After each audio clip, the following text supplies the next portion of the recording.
Hi folks, welcome to another episode of Words of Ages. Today we are going to be talking about a couple of self-care tips on how to avoid burnout and exhaustion.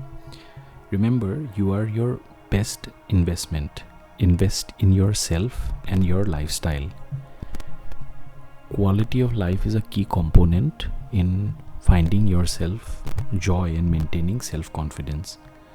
Do you ever sacrifice your own well-being to take care of others? If this sounds like you, chances are you're doing more harm than good. So think about when you get on an airplane, what is the first thing they tell you? In case of a loss of cabin pressure, please pull down your oxygen mask on first and then assist your children and other passengers.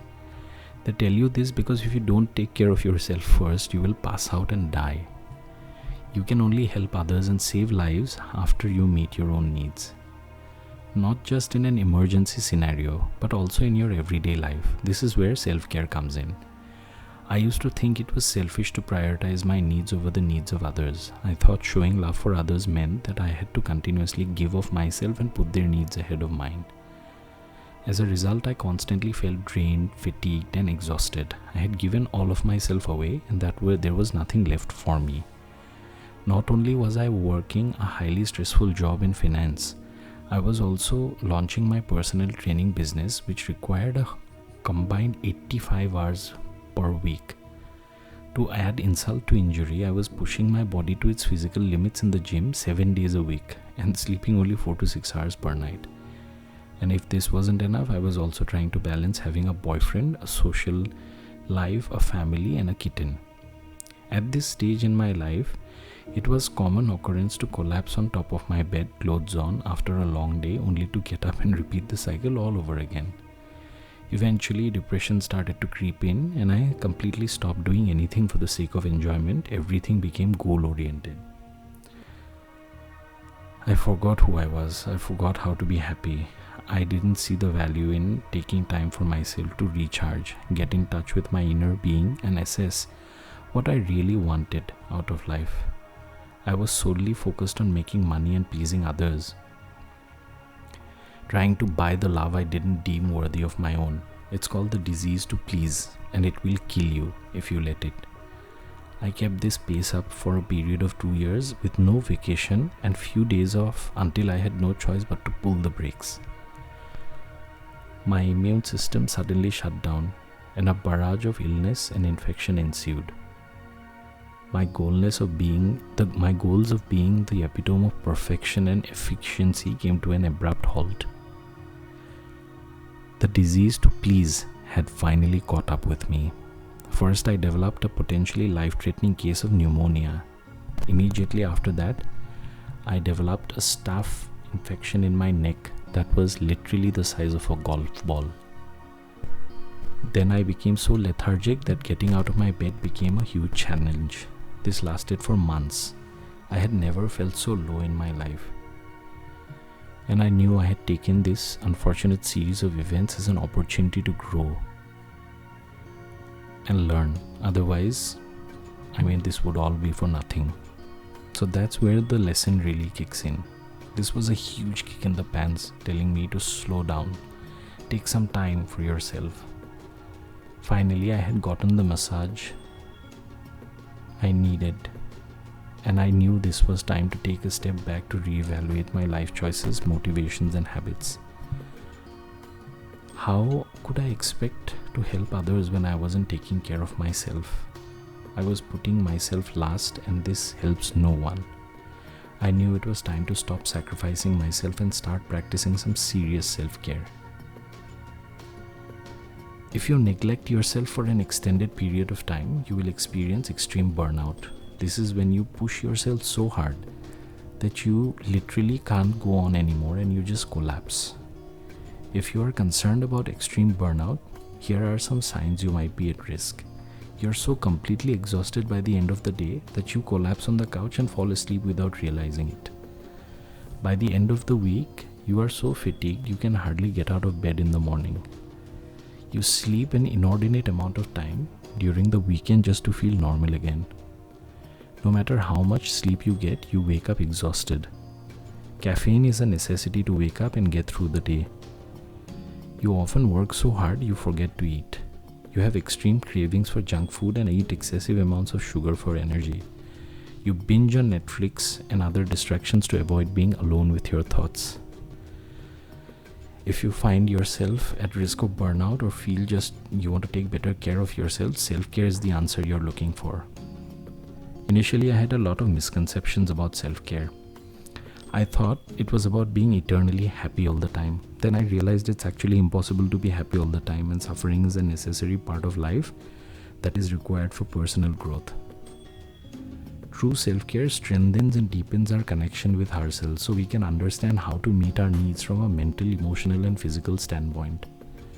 Self-care builds your connection with who you are at the core of your being so that when the tides of life get rough, you are anchored and don't get swept away. It helps you to not sweat the small stuff and prevents burnout and exhaustion. Ultimately, a self-care practice will allow you to understand yourself, find your passion and purpose, and take you on the path to live a fulfilled life. It's not easy to break habits, especially if you've spent years pulling other people's needs before yours. Here are some tips on how you can start to treat yourself. Relax and allow yourself to do nothing, no cell phones allowed. Meditate.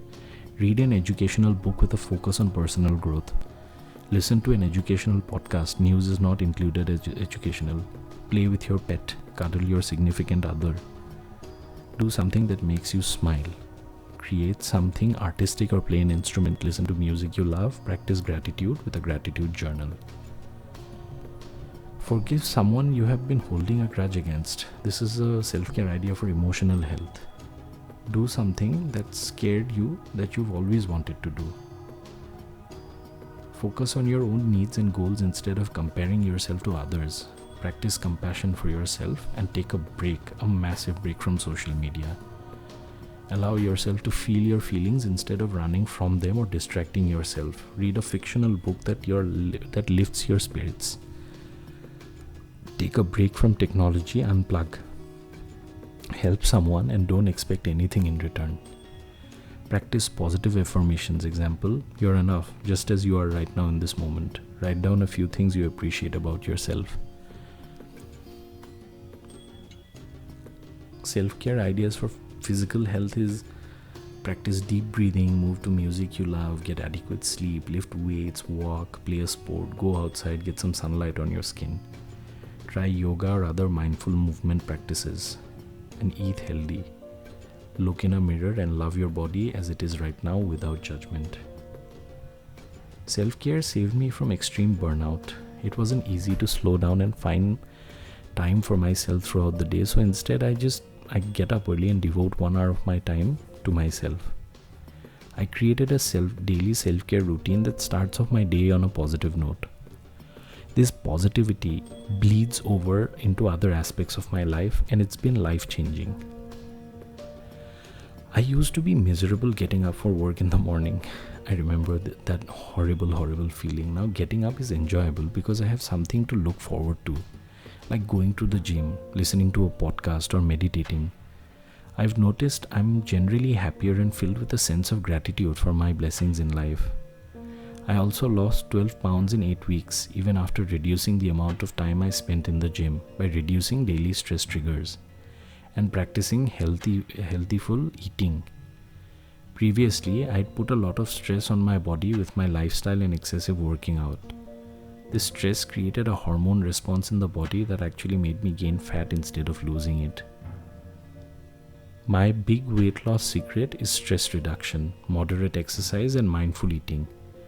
It also helps that I've shifted my mindset, whereas I used to work out just to look hot. Now I focus on my health and aging gracefully. My gratitude practice is another important part of my daily self-care routine. By practicing gratitude, I am able to find more moments of joy in my daily life, and I'm much more attentive to those I love.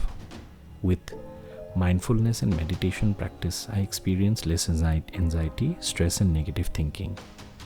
Self-care has allowed me to be able to be aware of the constant neurotic thought patterns I've developed that hold me back and make me feel inadequate or like I don't measure up. I can see more clearly how these patterns are essentially bad habits. And just like any bad habit, they can be broken. It's a huge confidence booster. Mindfulness helped me identify and overcome fear and self-doubt and work up the courage to start following my passion of writing and helping others after years of telling myself I wasn't good enough.